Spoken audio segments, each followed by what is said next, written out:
Now, we know the King continues his cancer treatment, and unlike Princess Catherine, he's not in remission. And despite a heavy schedule, he really appears to be enjoying himself in his duties. So whatever he's doing, it seems to be working for him. Joining me now is news.com.au entertainment reporter Bronte Coy. Bronte, the palace is always pretty tight-lipped about the King's health and his treatment, but he does give us the occasional insight. What's the update? Yeah, he is pretty tight-lipped about it. We've had statements about his cancer over the past 18 months or so from the palace, but it does seem to be on a need-to-know basis. For example, when he was hospitalised earlier this year. But on this latest engagement last week, he did actually give us a little bit of insight, which we, as you've said, it's great to hear because it was a positive update. We know he's living with cancer. We know he's undergoing outpatient treatment, but he said he's doing a lot better when he was speaking to a cancer survivor. And he said also in typical King Charles fashion, he said it's just one of those things. So as I mentioned, he has released certain details along the way of his cancer treatment, and which is a lot more open than what we've seen in terms of his health than we've seen it from other monarchs and senior royals in the past. And he's earned a lot of respect for that. But at the same time, he is remaining quite private about the details itself along the way. So it's really good to get those updates, and to see that he's doing well and to hear that he's doing well, because it's certainly the case that he's so keen to get on with the job. He's so his mother's son in that way. And you can see the way he got back to work as soon as he could after that initial diagnosis. And again, you just see him turning up with a very packed schedule, and he does seem to be doing well, as he said.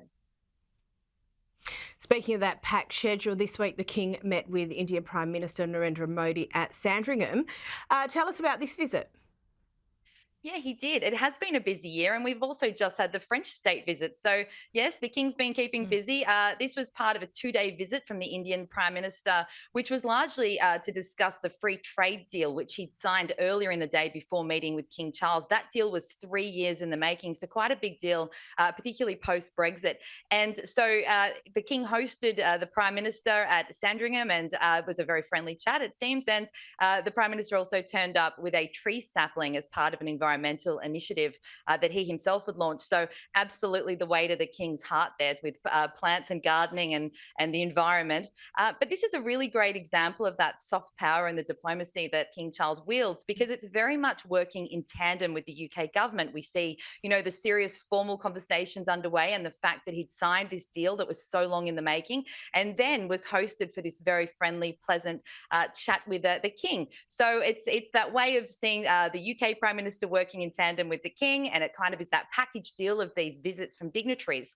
And it seemed to be a really nice visit because, the King has actually known the Prime Minister for some time, given that the Indian Prime Minister has been in office for over 10 years now. Indeed. Now, compared to the late Queen, who was a lifelong lover of horse racing, King Charles is a rather recent convert to the sport, but we understand he has his eye on achieving a win which eluded the late Queen. So what's he got his heart set on? Yes, it's so funny. Since living over here, every time I speak with someone who worked with the Queen or knew the Queen in any capacity, the first thing that is mentioned is her love of horse racing. So that definitely was something that she was very, very passionate about. And the royal family on the whole are very enthusiastic about horse racing. So she managed to win through her thoroughbreds 4 out of 5 of the flat races here. But the flat racing classics. But the King apparently is working on the one that she never managed to get a win through, which was the Epsom Derby. And he mentioned that this week. He said they were working on that through their thoroughbred program, the royal one that they run here. So if he managed that, what an incredible nod to his mother's legacy. And you know that she'd be very, very proud because, as he said, it's the only one she didn't manage to do. So we'll have to watch this space. That would be a very exciting little tribute to the late Queen if he managed that. Yeah, she'd be absolutely thrilled. Now, onto something a little more serious and not quite so fun. We noted on the show a couple of weeks ago that the FBI had dropped its investigation into Prince Andrew, but apparently that changes nothing from within the family itself. What do we know? Yeah, it shouldn't come as too big a surprise, but it seems to Andrew it may have done. I mean, obviously, as you've just said, the reports are that technically the FBI has now said that they're not pursuing any third-party charges, and it seems that in that regard, that shadow that's been cast over him for the last few years, in terms of what was going to happen in the future, that's over now. But when it comes to his royal duties and public life, nothing has changed. It's been reported that he felt quite chipper when that report came down recently, possibly optimistic about the fact that maybe there was some sort of return to the royal fold or public facing life. But he has been reminded by his brother, who has been consistent on this the whole way through, that there is no return to that. Prince Andrew's been out of royal duties now for more than 5 years, ever since his disastrous Newsnight interview. And he has had several controversies. His ties to Epstein really was just one of them. Even as recently as late last year, he became mired in another scandal, which was his links to an alleged Chinese spy, Yang Tengbo, over here, and that drama, which unfolded in December, saw him uninvited from the royal family Christmas.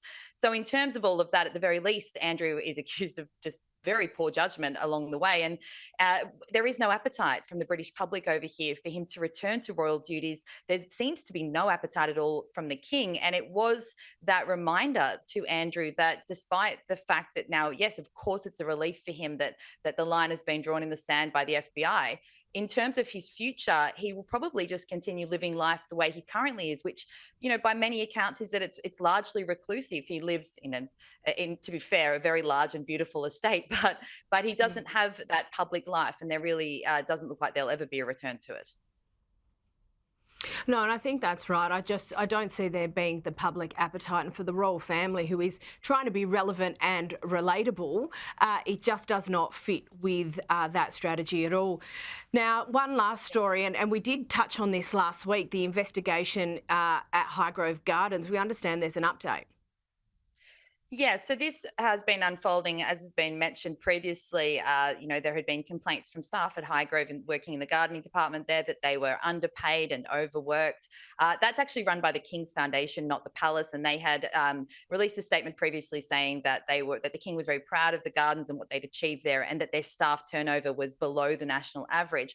But what has now come out is a source from King Charles's camp has spoken to Vanity Fair, saying that they have alleged that it's disgruntled ex-employees just trying to cause trouble for the King's Foundation, and also again just pointed out that the King is very proud of the work he's doing up there. So look, it's been a little bit of an unpleasant story, obviously, for the King, and this is relating to an investigation because there was a complaint made by a former staffer, but certainly they've hit back fairly firmly and strongly there to indicate that they've, as I said, an alleged disgruntled ex-staffer trying to cause trouble. So, we'll watch this space. There may be more on this story in the weeks to come, but that's where it's currently sitting.